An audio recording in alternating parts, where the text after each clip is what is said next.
오늘 5월 마지막 주일 하나님께서 저와 여러분에게 주시는 말씀은 룻기서 1장 1절서부터 5절 말씀으로 이 베들레헴을 떠나지 말라. 베들레헴을 떠나지 말라. 이러한 제목으로 하나님의 말씀을 선포하겠습니다.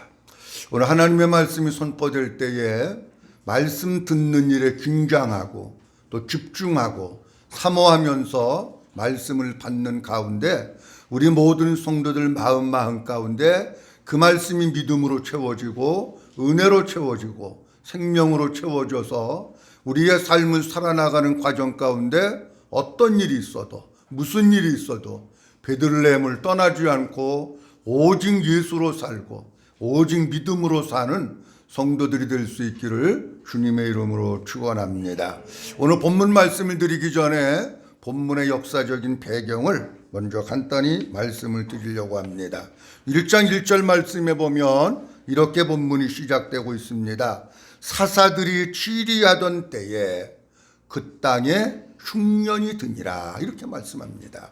룻기서를 열어가면서 주님은 사사들이 치리하던 때에 그 땅에 흉년이 들었다고 말씀합니다. 왜 하나님께서는 룻기서를 열어가시면서 흉년이 든 것을 이야기하면서 사사들이 치리하던 때에 흉년이 들었다고 말씀하고 있는 걸까요? 하나님께서 그렇게 말씀하고 있는 의도는 도대체 뭘까요? 왜 흉년이 들었으면 들었다고 하면 되는데 사사들이 치리하던 때에 흉년이 들었다고 말씀을 하고 있는 것일까요? 본문 말씀을 이해하기 위해서는 사사기 21장 25절 말씀에 보면은 사사시대의 형편이 나옵니다. 다 같이 한번 보도록 합니다. 시작. 그때에 이스라엘에 왕이 없으므로 사람이 각기 자기의 소견에 옳은 대로 행하였더라. 아멘. 사사기의 마지막 말씀입니다. 어떻게 보면 사사시대를 전체를 대변하고 있는 말씀이 사사기의 마지막 말씀인데 그 마지막 말씀을 뭐라고 말씀하고 있느냐고 하면 그때에 이스라엘의 왕이 없으므로 사람들이 자기의 소견에 옳은 대로 자기의 눈에 보이는 대로 자기가 살고 싶은 대로 살았다, 이렇게 말씀을 하고 있습니다. 그렇다면 이때에 왕이 없었다고 하는 얘기는 어떤 의미일까? 왕이 없어서 없는 게 아니고 이스라엘 백성들에게는 왕이 있습니다. 그 왕이 누구냐고 하면 영원하신 왕 하나님께서 이스라엘 백성들의 왕이 되시는 줄로 믿으시기 바랍니다. 근데 왕이 없다고 하는 얘기는 무슨 뜻이냐고 하면 하나님이 안 계신 게 아니고 하나님이 없는 게 아니고 내가 이스라엘 백성들이 왕 되신 하나님을 버렸다는 겁니다. 왕 되신 하나님을 배반하고 왕 되신 하나님을 버렸기 때문에 왕이 없는 거예요. 왕을 버리고 하나님을 버렸기 때문에 어떤 결과가 왔느냐? 그 땅에 기근이 오고 그 땅에 흉년이 왔다라고 하는 겁니다. 이 말씀을 우리로 다시 재해석해서 재적용해서 말씀을 드리면 우리 성도들도 신앙을 버리고 하나님을 버리고 세상으로 나가서 그분이 왜 왕됨을 거절하고 내가 왕이 되어서 살면 어떤 결과가 나타나느냐? 오늘 본문 말씀과 같이 잘 될 것 같은데 흉년이 오고 기근이 오고 가뭄이 오는 거예요. 쉽게 예를 들면 이런 뜻입니다. 누가복음 15장의 말씀에 보면 우리 예수님께서 두 아들에 대한 비유를 말씀하십니다. 두 아들에 대한 비유 가운데 둘째 아들이 아버지 앞에 이렇게 얘기합니다. 아버지, 나에게 주실 그 재산 상속분 그거를 나에게 먼저 좀 주세요. 그래가지고 아버지가 자녀가 달라고 하니까 그걸 가지고 누구를 떠났느냐? 아버지를 떠난 거예요. 아버지를 버리고 간 거예요.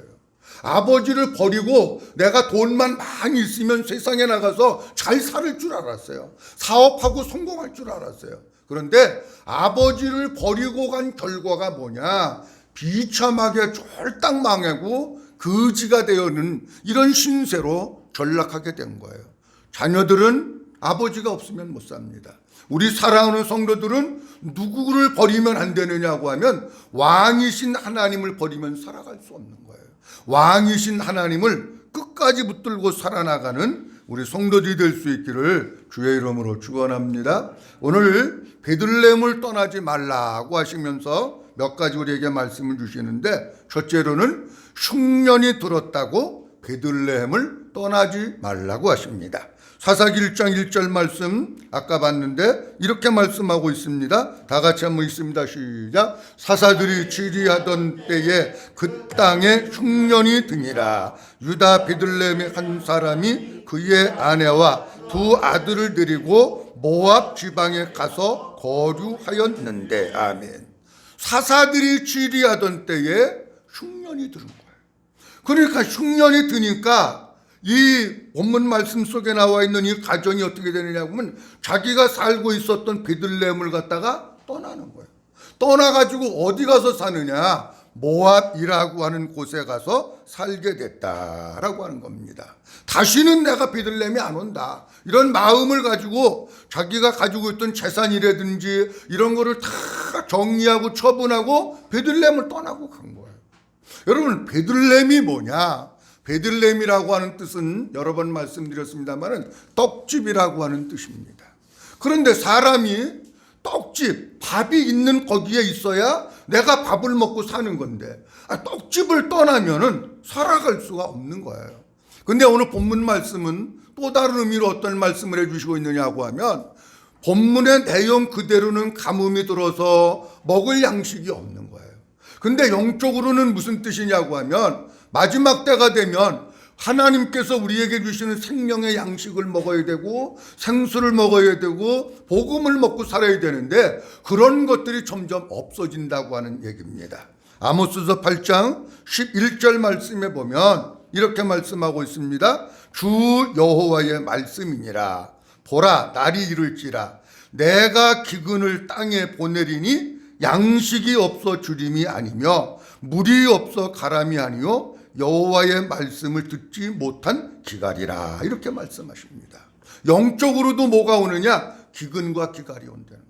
영적인 기근과 기갈은 먹을 양식이 없고 먹을 밥이 없고 물이 없어서 기근과 기갈이 아니라 진짜 살아있는 복음의 말씀, 생명의 말씀, 예수님께서 말씀하신 천국 복음의 그 말씀을 듣지 못하는 것이 영적인 기근과 기갈이라고 주님은 우리에게 말씀을 해주시고 있는 것입니다.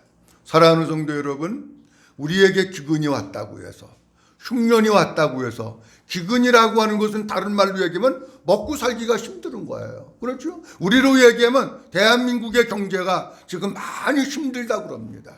자영업자도 무너지고 일용직 근로자도 일자리가 없고 많이 힘들다고 그러는데, 많이 힘들다고 해서 떠나면 안 된다는 거예요.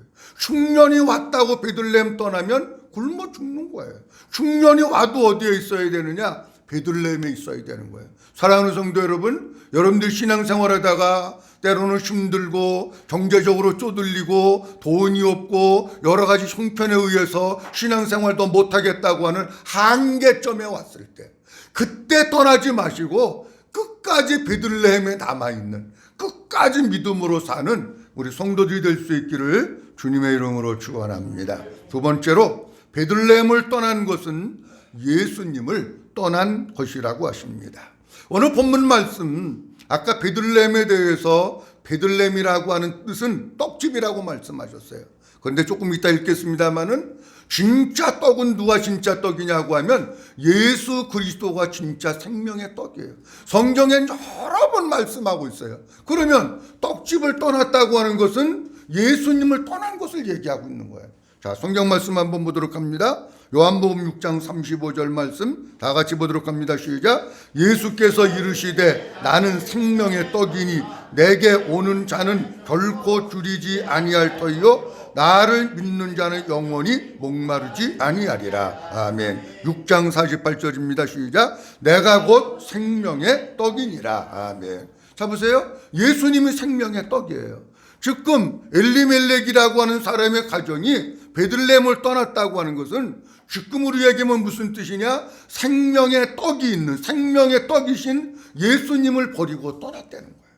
생명의 떡이신 예수님을 버리고 떠나니까 영적으로 굶주리고 가난할 수밖에 없는 거예요. 제가 이것을 조금 좀 쉽게 말씀을 드리려고 합니다. 이것을 다시 적용해서 얘기하면 이런 뜻입니다. 우리가 예수님을 떠나는 것은 어디서부터 시작이 되는가? 뭐가 예수님을 떠나는 것이 되는가? 하는 것을 좀 말씀을 드리려고 합니다. 예수님을 떠난다고 하는 것은 교회를 떠나면 예수님을 떠나는 게 됩니다. 자, 성경 말씀 한번 보도록 합니다. 에베소서 1장 23절 말씀입니다. 에베소서 1장 23절 말씀, 교회는 시작. 교회는 그의 몸이니 만물 안에서 만물을 충만하게 하시는 이의 충만함이니라. 아멘. 사도행전에도 볼 것 같으면은 이렇게 말씀하고 있어요. 우리 주님이 자기 피를 값주고 교회를 세우셨다. 이렇게 말씀하고 있어요. 한번 따라합니다. 교회는 주님의 몸입니다.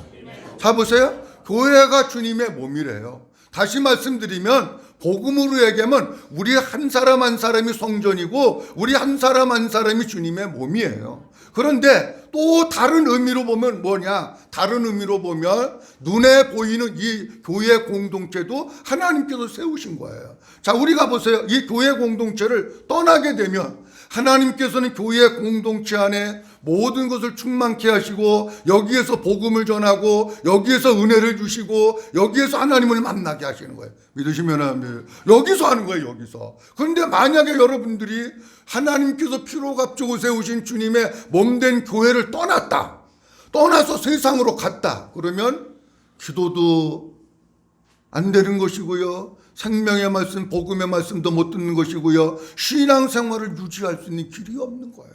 그러니까 예수님을 떠났다고 하는 것이나 교회를 떠났다고 하는 것이나 볼 것 같으면 같은 의미예요.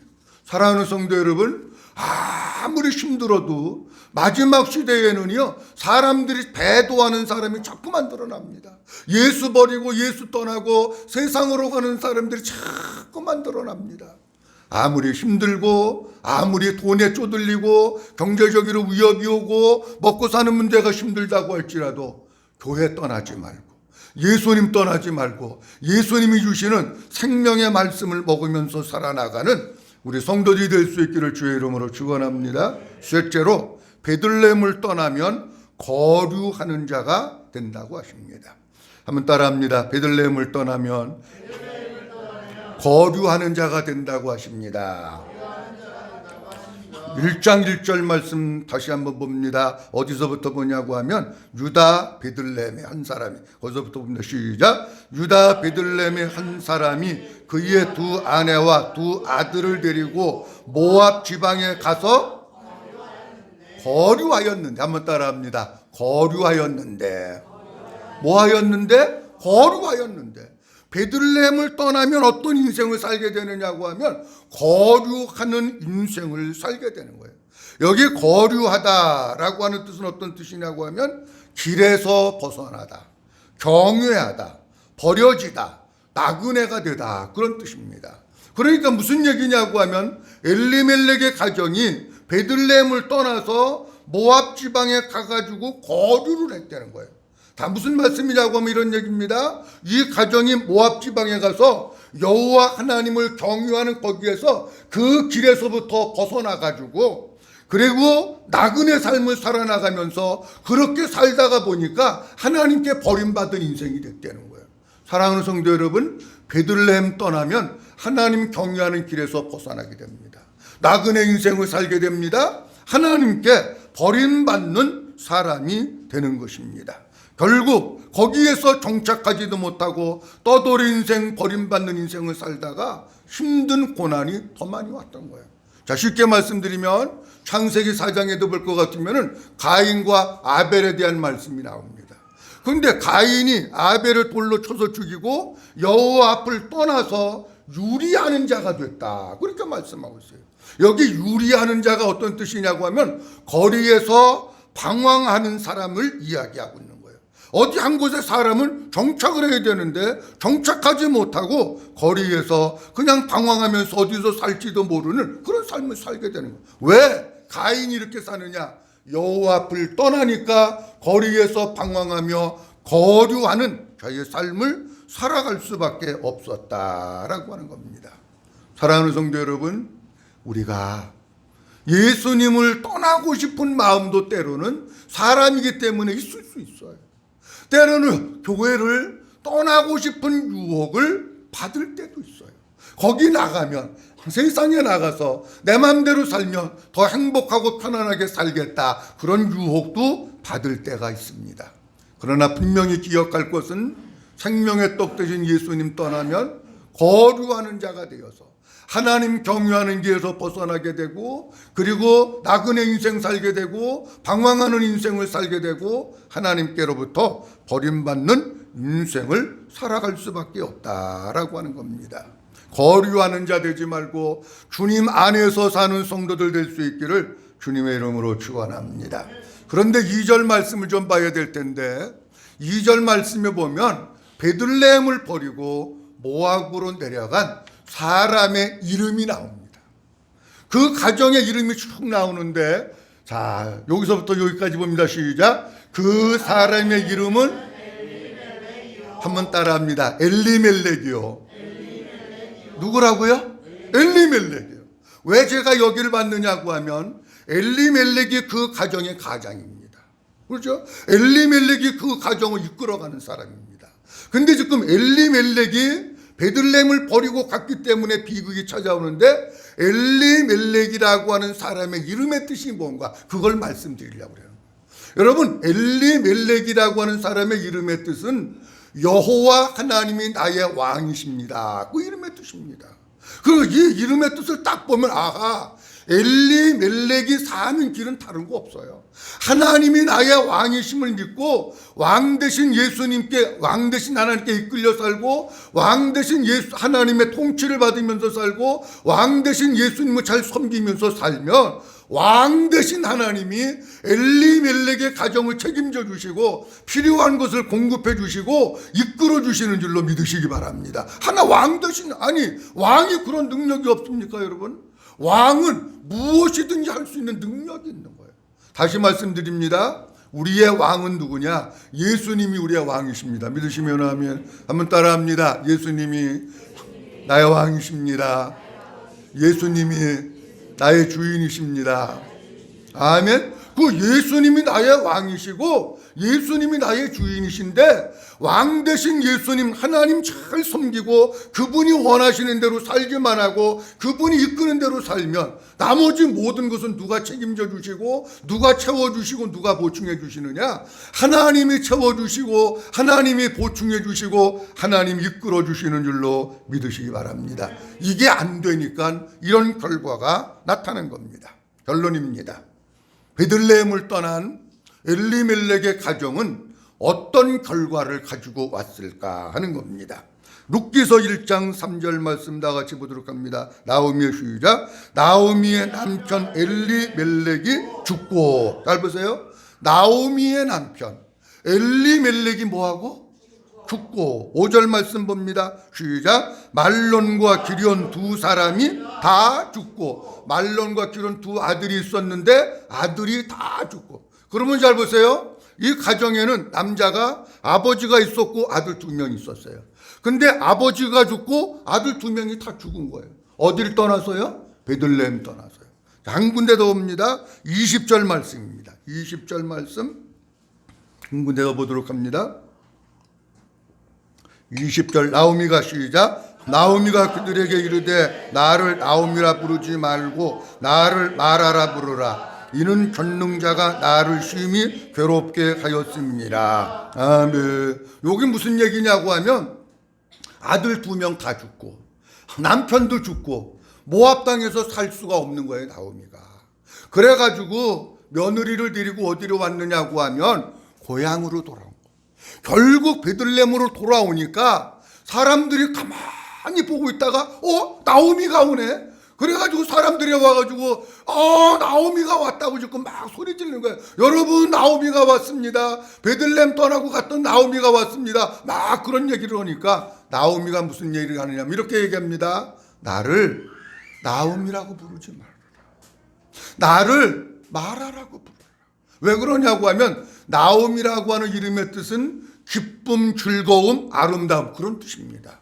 근데 지금 나오미가 베들레헴을 떠나고 예수님을 떠나고 생명의 떡을 떠나서 모압으로 갔는데 기쁨도 없고 즐거움도 없고 아름다움도 없는 거예요. 단지 나오미에게 있는 건 뭐만 있느냐? 고통만 있고 쓴 잔만 있는 거예요. 그러니까 나오미는 뭐라 그러냐면 나를 나오미라고 부르지 마라. 나를 마라라고 불러라. 나는 고통의 사람, 괴로운 사람, 쓴 사람이다. 나를 그렇게 불러라. 그렇게 얘기합니다. 잘 보세요. 여러분, 베들레헴을 떠났더니 거기 가면 풍족하게 먹고 잘 될 줄 알았어요. 그런데 베들레헴을 떠났더니 남편도 죽었습니다. 두 아들도 죽었습니다. 아내 나오미는 정말 기쁘고 즐겁게 살아야 될 사람인데 베들레헴에 있었으면 그렇게 삽니다.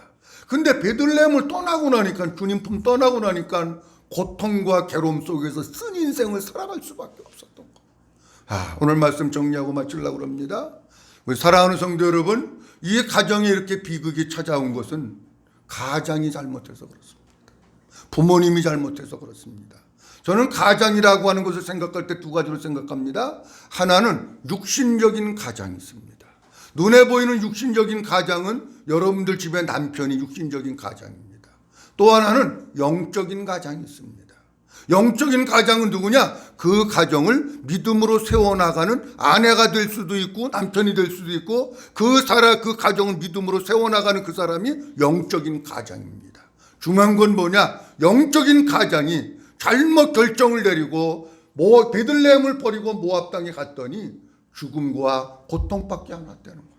자, 오늘 말씀을 보면서 우리 사랑하는 성도님들, 나도 어떤 힘들고 어려운 일이 있어도 베들레헴을 떠나지 말고, 예수님 떠나지 말고, 교회를 떠나지 말고 하나님의 생명으로 믿음으로 살아나감과 동시에 우리의 자녀들도, 여러분들이 베들레헴을 떠나면 여러분들 자녀들도 망하는 거예요.